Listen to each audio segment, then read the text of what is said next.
project for the Girl Scouts on keeping teens safe and advice to teenagers. And Marianne Fusco, who I met thanks to Michael Langone, Marianne is going to be addressing information from New Jersey Safe and Sound. She has put together a wonderful presentation on informing others about the dangers of undue influence, and she has had legislative success. And then Alexandra Stein will be the second part of this panel. So, getting started. There we go. Getting started about human trafficking and its relationship to this conference. There is many churches have produced information that's helpful on human trafficking, and there's something called an interfaith toolkit, which I can help direct you to on websites in the U.S. involving a lot of very good information on human trafficking. The United Church of Christ has an excellent website in the U.S. about this toolkit, and it was created, as I said, not just for one particular faith, but multi-faiths. And also the Pope has spoken out about human trafficking. He pledged to end human trafficking, calling it a crime against humanity. And that was dating back to 2014. So human trafficking has been certainly acknowledged and is being actively acted upon by various religious organizations. It's hard to put a number on the victims of human trafficking. I have heard the common number of 21 million. I have also heard more than that. I've heard approximately 30 million. Trafficking is not as obvious as what we knew in the States as slavery before the Civil War. When we had slaves in America, it was more obvious. They were out in the fields and could be counted, but human trafficking is more of a hidden crime. It is the second largest criminal industry in the world behind the drug trade. And it is estimated that in the United States, 100,000 to 300,000 American children are at high risk for trafficking every year. The reason why human trafficking gains in profits is because humans are sold and resold. And unlike, let's say, a handbag that you could produce and sell on the streets and it's sold and it goes once, humans have a resale value, that their labor, whether it's in the fields or commercial sexual exploitation, they're sold and resold, and that is why they are so profitable. So profits are made globally through labor, which includes domestic servitude, sexual exploitation of both adults and children, children soldiering, debt bondage. Organ donations are on the rise. So organs that are cultivated here in the U.S. could be sold somewhere else in the globe. There is a black market for that, and buyers very often are unaware that there's a black market. Illegal adoptions, begging rings, not so much in the U.S. They've been identified more in Europe, but they are usually children and loosely supervised by adults traveling and begging.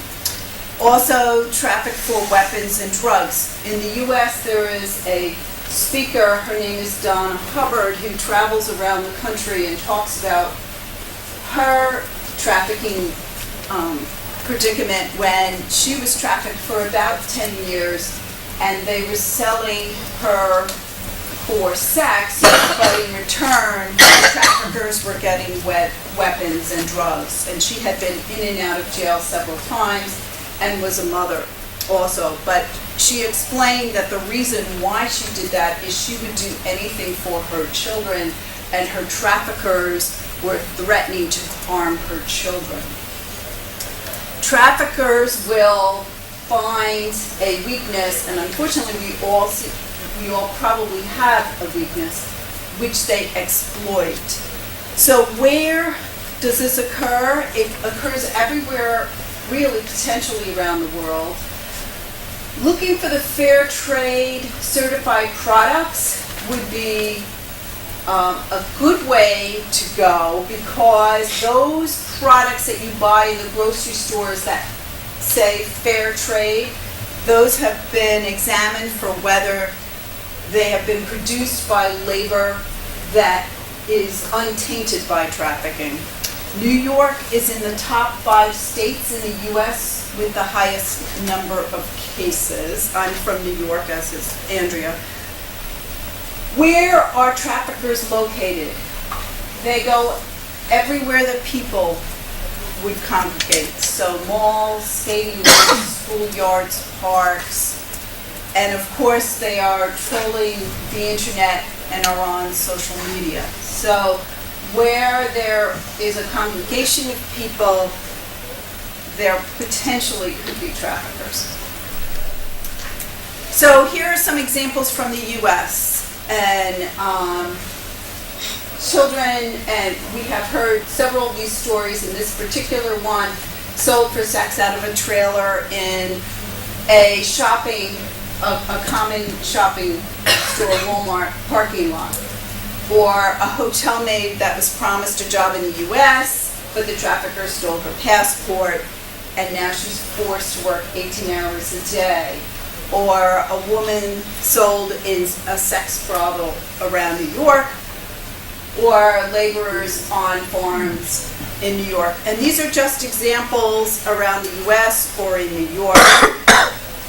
Often you may not realize that the person you are dealing with has been trafficked. So for instance, Andrea and I had a tour of a shelter for domestic violence, but this particular shelter also has a human trafficking hotline.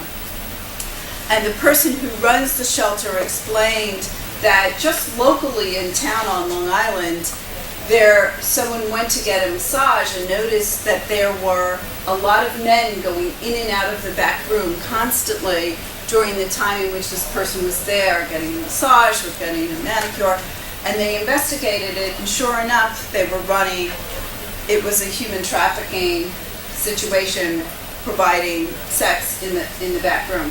So what we learned from that was, if you see something, say something, because sometimes it could be in front of us, but something just seems a little bit peculiar. The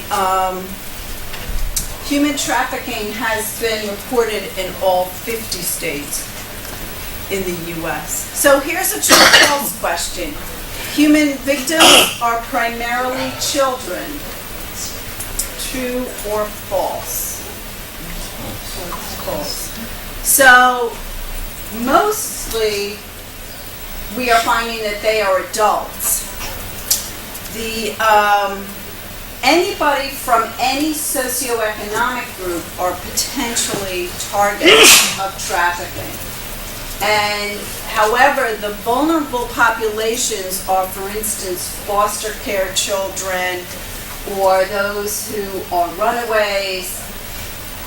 Targets are those in poverty. So, for instance, we have heard of cases where there may be a runaway girl, let's say, and she is trying to find her way. Perhaps she had a fight with her family, she left, and then she's asked by someone, let's say an older male, to have a cup of coffee and something from a fast food restaurant. It doesn't have to be anything of value.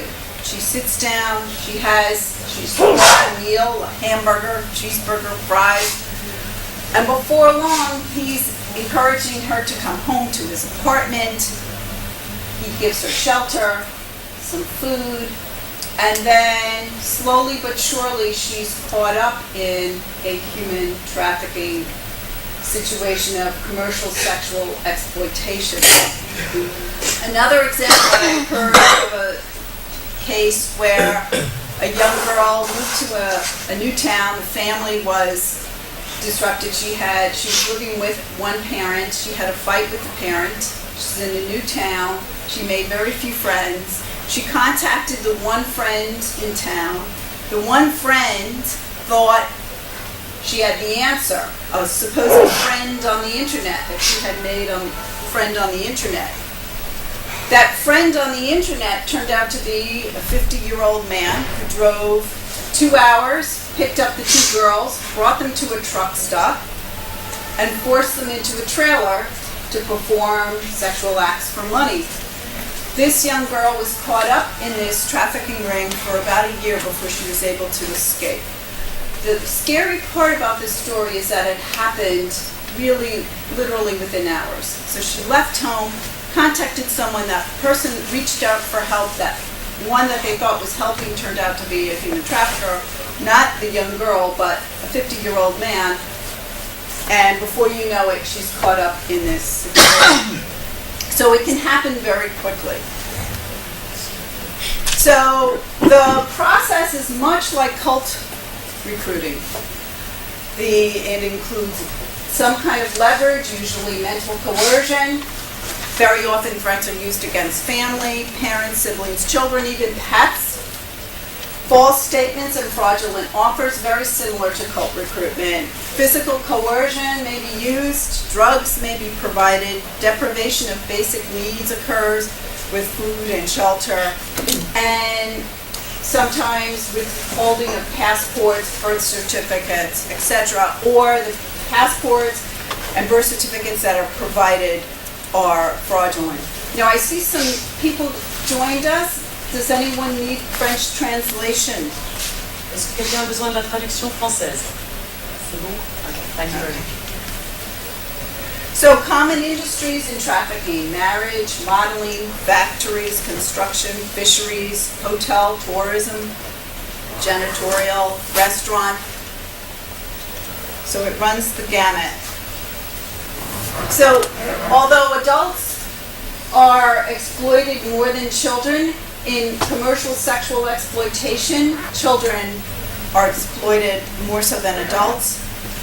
In the U.S., we have the Federal Victim Protection Act, which I'll talk about in a minute. It defines this particular exploitation as the recruitment, harboring, transportation, provision, obtaining, patronizing, or soliciting of a person for the purposes of a commercial sex act. And what I propose is that these trafficking statutes could be used as a potential vehicle to prosecute cult leaders, because much of the language that we see in this statute and much of the recruitment in trafficking also occurs within cults. So I think very often when I have presented at conferences such as these, because I'm an attorney, participants say to me, what can we do to prosecute these cult leaders? And very often it's hard for us in the States to find a legal vehicle to get some kind of justice. And I think that the Federal Victims Protection Act could provide that safe harbor. So the interesting thing is it defines a sex act as any sex act on account of which anything of value is given. It does not need to be for money. So it could be for money, but it could also be for drugs, it could be for shelter or weapons, which is a broad definition and is helpful for us. The average age that pimps recruit children for sex trafficking is young. It's between ages 12 to 14, which is just, I think it gets us all in the gut when we hear that. The criminal offense does not require that one transport across a border, either state or foreign borders, which is important because it allows for prosecution a lot easier than if it required a legal border crossing. Illegal border crossing is smuggling, which is a separate crime. So, who are the pimps? Similar to cult leaders, we've heard psychopaths and predators used to describe cult leaders. It's the same thing with human traffickers. They can also be family members, they could be foster parents, friends, boyfriends, gangs, trusted adults. A case that I heard about recently was there was a young girl that teachers at school noticed that she was dressed somewhat inappropriately for school. She was leaving school and jumping on the back of a motorcycle of her mother's boyfriend. And they investigated it, and they also found some other things, that she seemed tired and her personality had changed. And it turns out he was bringing her to an apartment and setting her up in a pimp situation. So this was the mother's boyfriend. Also, I have presented on behalf of ICSO with a Dr. Stephanie Spanos in the United States, and she treats foster children as her clientele. And she will explain that often she sees girls in foster care who have a fair amount of, there's some restrictions, but also freedom to go away for the weekends and so forth.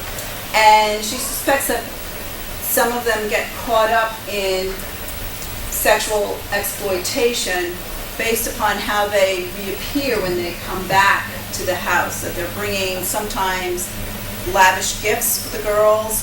She doesn't know where the girl got the money to buy these gifts, based upon their behavior and their dressing. So, and I've heard other reports that foster care needs closer examination.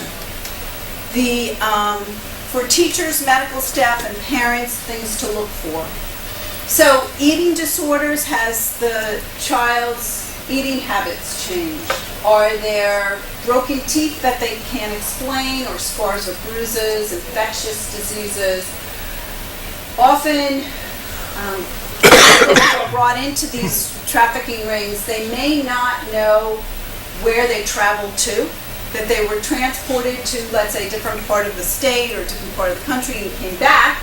Maybe they disappeared for the weekend, came back for school, but the child doesn't know where he or she has been.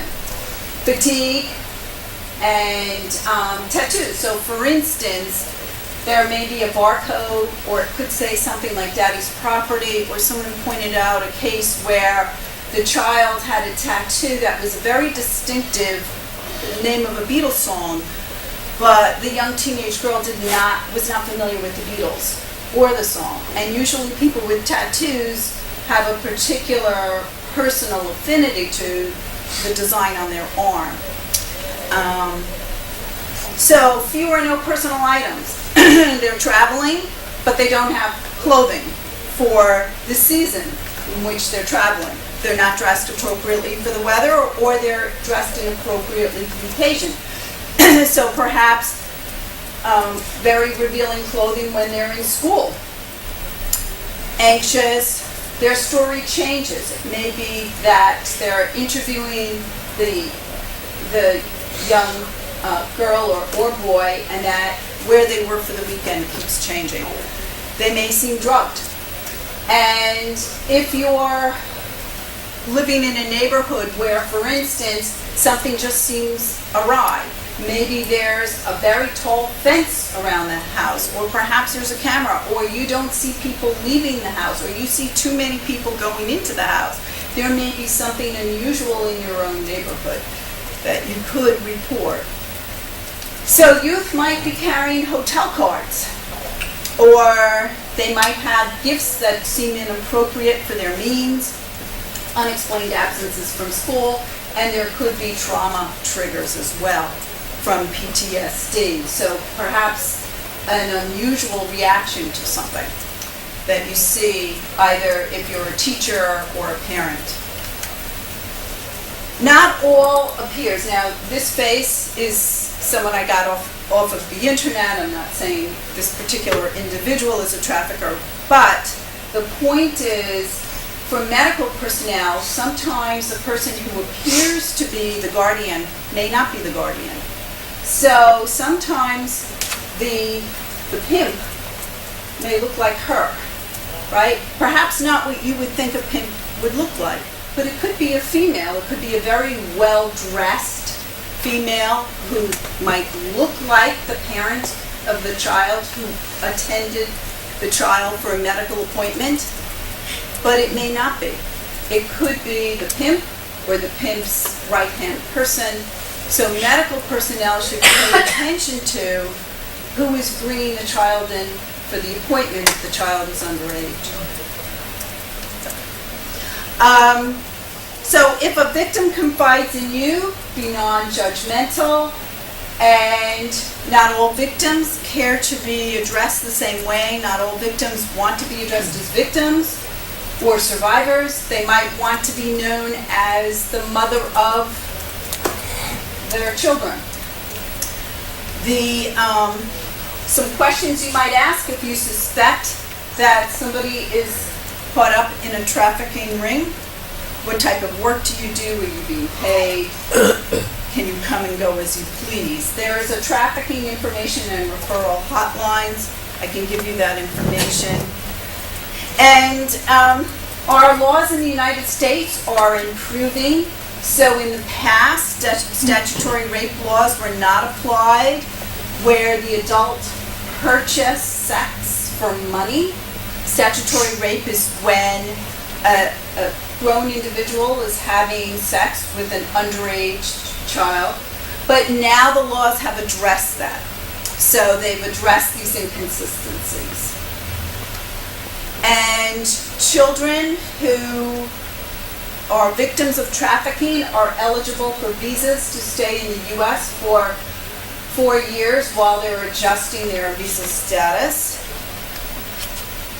And what not to do if you suspect a trafficking situation. Do not confront a trafficker, do not rescue, and do not promise those you think are being trafficked that you will rescue them. These are all dangerous things.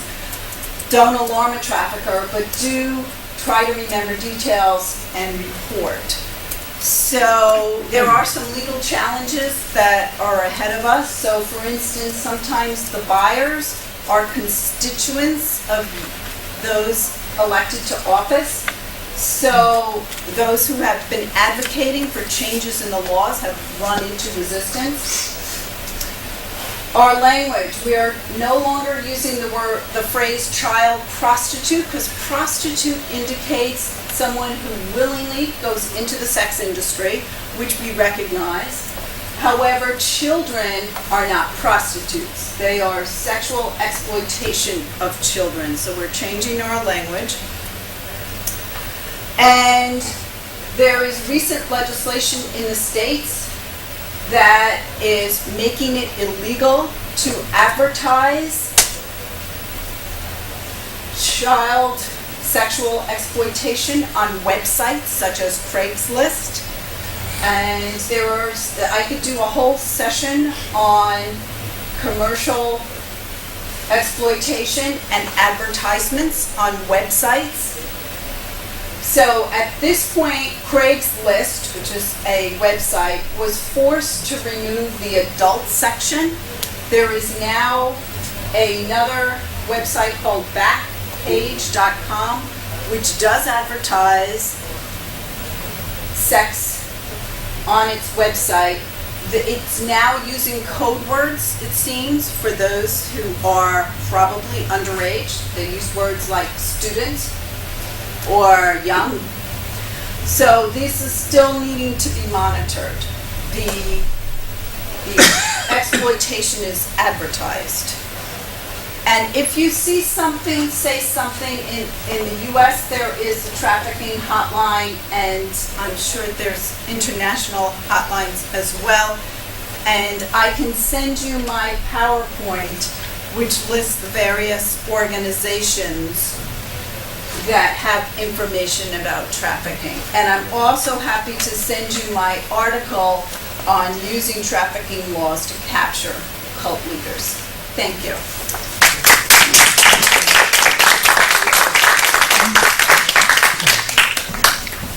Hello, I'm Andrea. I'm Robin's daughter.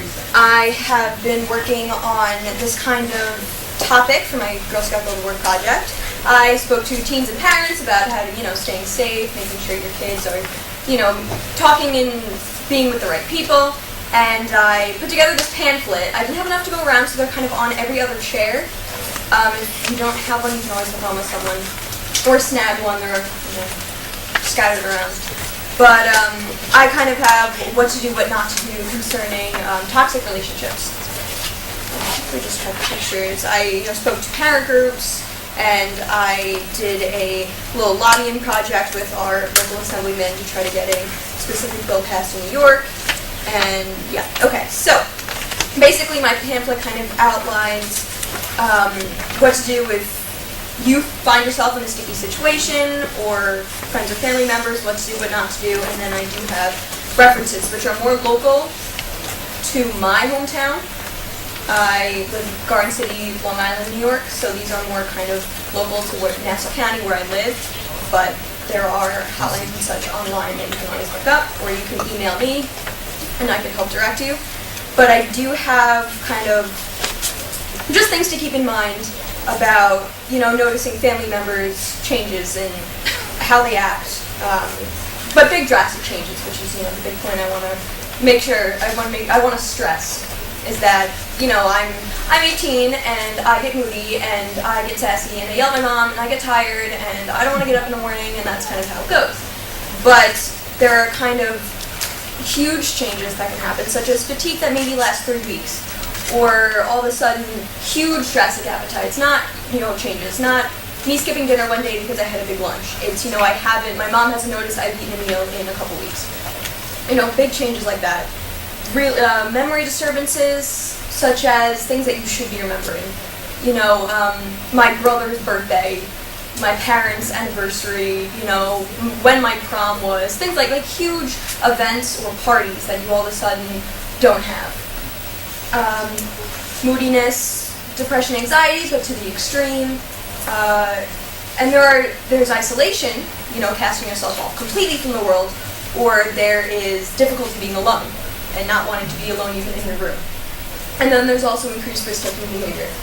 These are all kind of really alarms that should be going off in your head if you see a friend or family member who is having these serious problems.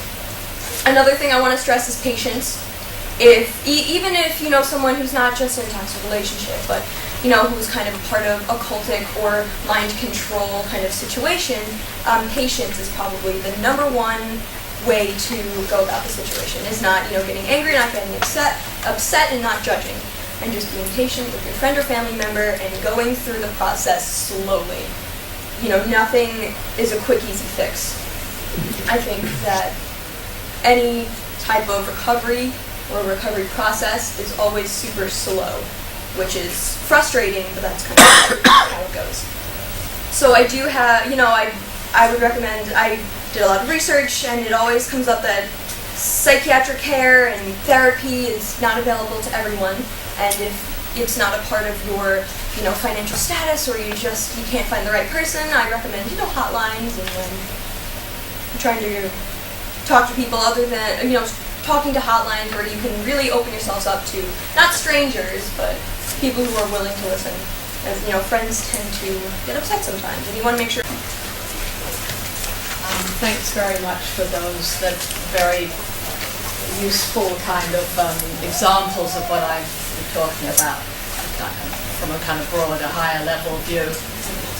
So I'm going to try to talk about some ways to think about preventing radicalization, as well as cult recruitment, as we understand very similar things.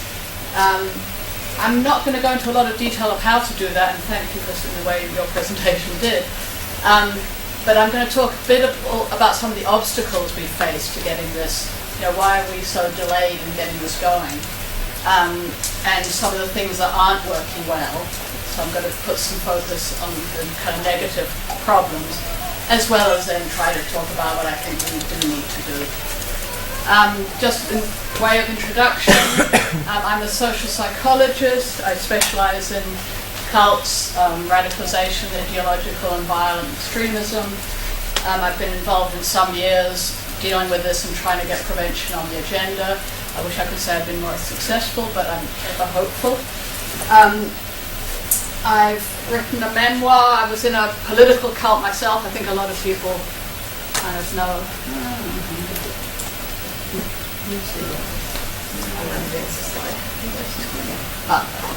So this was a memoir I wrote some time ago talking about my experience in the political cult.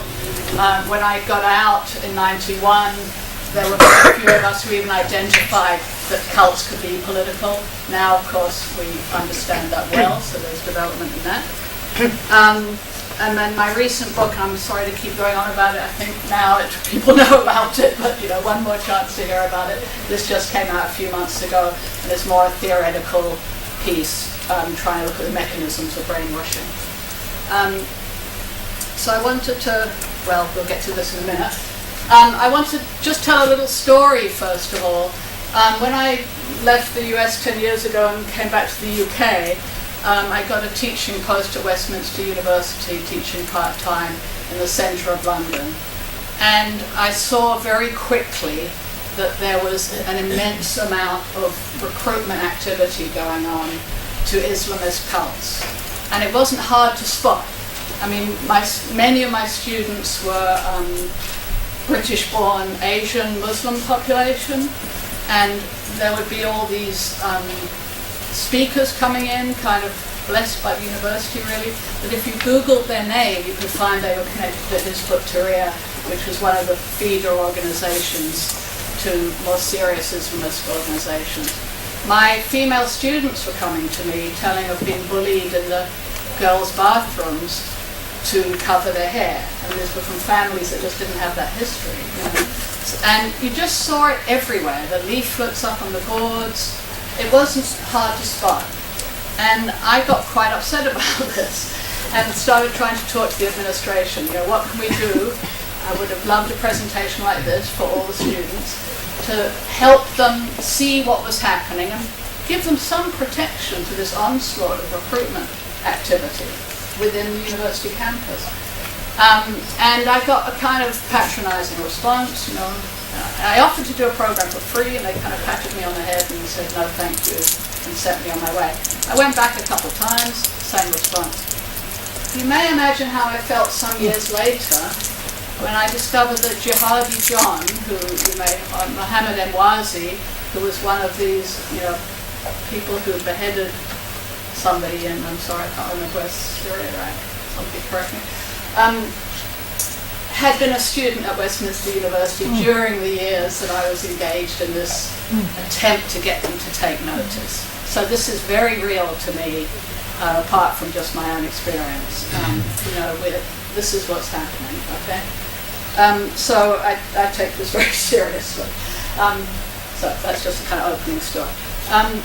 Now, obviously here we know that it's not just Islamist groups that present a danger, it's groups across the political and religious and many other kinds of activities spectrum. And it's the Islamist groups that are getting the attention because their violence is directed not only internally to their own members but externally to the world. But we know that in cults, most cults, there is some violence that's going on internally, but it's hidden, so people can ignore it. But not in this group. We take this seriously. So regardless of whether the violence is strictly internal or also external, I think our prevention programs could cover all of that because, as we know, they're the same dynamics in these groups. So I kind of want to have a view that's, I hope, grounded in solid research, that's what I call ideologically neutral. We don't need to point the finger at a particular religion or belief system. And actually could support what in Britain we call social cohesion, rather than splitting people apart into groups that feel targeted, as has happened, unfortunately, with the PREVENT program. So I think we need a public health model that's based on education to develop really a society-wide awareness of this phenomenon. I mean, I know in a way I'm preaching to the converted here, if I can use that terminology. And I would like, please interrupt with questions, because I had hoped that we might have a little bit of time to kind of discuss and share ideas a bit, because what I'm saying isn't necessarily terribly new. I'm just trying to pose again the questions and the problems. So, please shout out if you have something that you want to say. So, my first question is why are we behind the eight ball here? Why haven't we gotten further? And I think one really important element is that we have this mass of scholarship. We've, over many years, and I'll briefly go through some of the history of this scholarship in a second, we kind of know a lot. I mean, our knowledge is always advancing, but we have already a good base. But this scholarship has really been forgotten and is not routinely taught. And I think everyone needs to know it. We'll talk about some of that in a moment. Importantly, and I think a lot of us here know this as well, there has been an international cohort of academics who have really been gatekeepers and have blocked a lot of this work, largely because they have ties to the big cults. And they think cults and brainwashing don't exist, and they don't want us to use this language, and we end up going through a lot of hoops to try to find, other words to explain something. When you take our language away, you disempower us from talking about something. So I think we need to be, hold on to the language that ordinary people understand. We don't have to obfuscate this issue. And this group in the past has been quite successful in silencing us and preventing publication in academic journals and various other things, saying that we're angry apostates and all kinds of